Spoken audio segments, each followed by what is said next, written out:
Beneath the surface of Babylon, long stone corridors stretch into darkness, hidden from the world above for thousands of years. These passages suggest careful planning rather than accidental excavation. At certain intersections, the underground space opens unexpectedly, forming chambers that feel deliberate in both scale and placement. Their purpose, however, remains unclear. Along the walls, repeating geometric patterns appear, carved with consistency that implies shared rules or measurements. Such repetition is difficult to dismiss as coincidence. Looking upward, the ceilings reveal erosion and age, yet the structure itself remains intact. Time has marked these spaces, but it has not erased them. The stone floors show wear, not from daily life, but from something slower and less obvious. Natural forces may have shaped them long after human hands left. In the center of certain chambers, emptiness dominates the space. There are no tools, no markings of habitation, only silence and symmetry. Narrow passages connect these chambers, restricting movement and limiting access. Their design feels intentional, as though guiding those who entered. Sealed doorways appear without warning, blocking paths that once may have continued deeper. What lies beyond them remains unknown. Stone steps descend carefully into lower levels, uneven yet functional. Each step suggests repeated use at some point in the distant past.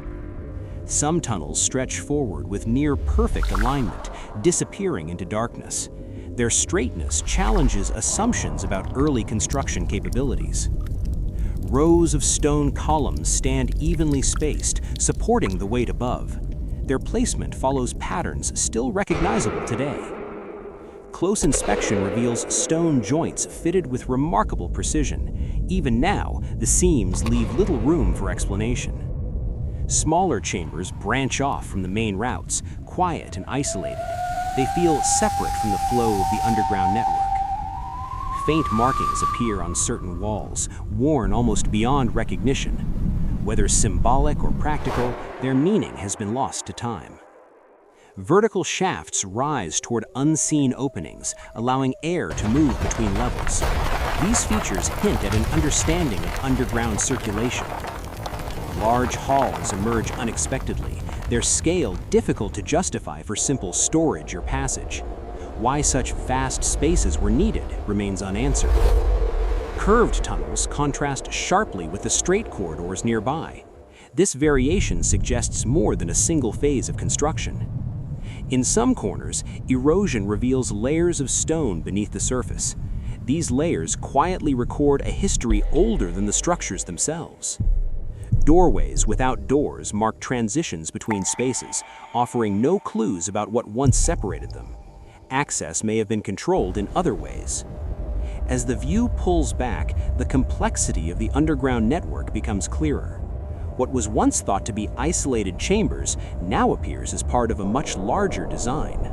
As exploration moves deeper, repeating patterns begin to emerge along the corridors.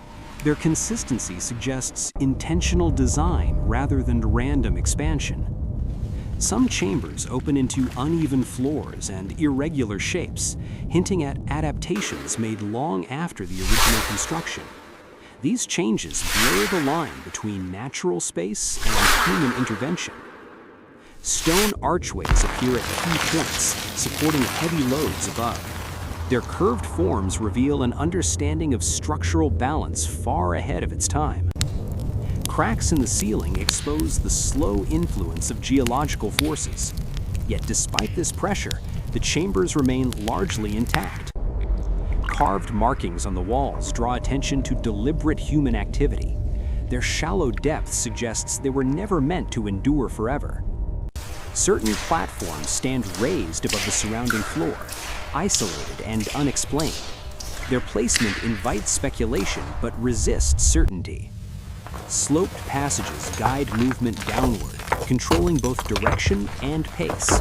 Such design choices imply careful planning beneath the surface. Collapsed sections interrupt the network, sealing off areas that may never be reached again. What was lost behind them remains unknowable. Narrow channels carved into the floor hint at water management or drainage. Their presence suggests practical concerns often overlooked in ancient construction. Long halls lined with stone pillars create a sense of order underground.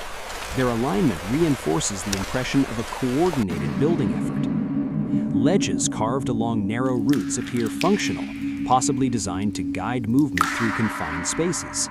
Each feature serves a quiet purpose. Worn steps reveal the passage of time through subtle erosion. They speak of movement, though not necessarily of daily life. As darkness thickens in deeper chambers, visibility becomes limited. These spaces were not designed for comfort or permanence. Recessed niches along the walls offer no clear explanation. They remain empty, silent, and resistant to interpretation. The separation between chambers grows more pronounced, increasing the sense of isolation. These spaces feel removed from the world above. Some passages narrow dramatically, forcing a change in posture and movement. Such constraints appear deliberate rather than accidental. Descending deeper, the air becomes heavier and more confined. The underground world reveals its physical limits. Structural joints hold firm despite centuries of pressure. Their durability challenges assumptions about ancient engineering methods. Thresholds mark transitions between areas without signaling their purpose. Each crossing invites questions rather than answers. Stepping back, the underground network reveals itself as a connected system. Its complexity suggests a vision still not fully understood. Beyond the main passages, smaller chambers branch off in irregular patterns. Their existence suggests functions that remain separate from the primary network. These side chambers lack clear signs of repeated use. Their emptiness feels intentional rather than abandoned. Some walls show smoother surfaces, as if shaped with greater care. This contrast hints at different phases of construction. Faint traces of tool marks appear under layers of mineral deposits. Time has softened their presence, but not erased it. In certain areas, ceilings rise unexpectedly, creating vast underground voids. These open spaces challenge assumptions of purely practical design. As researchers pieced together fragments of evidence, a larger picture began to emerge, though never fully clear. The underground world beneath Babylon does not behave like a simple extension of the city above. Its layout suggests intention without explanation, precision without instruction. Every corridor seems placed for a reason, yet no surviving record explains why. This absence of answers is not accidental, but persistent. It follows every excavation, every measurement, every theory proposed. Some scholars argue that we are interpreting these structures through a modern lens, one incapable of understanding ancient priorities. What appears mysterious to us may have been obvious to those who built it, but without their voices, interpretation becomes speculation, and speculation is where certainty dissolves. The deeper we look, the more Babylon resists definition. Its underground chambers do not confirm a single narrative. Instead, they fracture history into possibilities.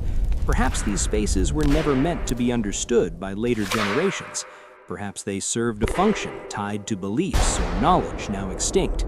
Or perhaps their purpose was practical, but built upon principles we no longer recognize. Time has erased context, leaving only stone behind. Archaeology can measure and date, but it cannot restore meaning. What remains is silence, heavy and deliberate. A silence that forces us to confront the limits of what we can truly know. Beneath Babylon, history does not end.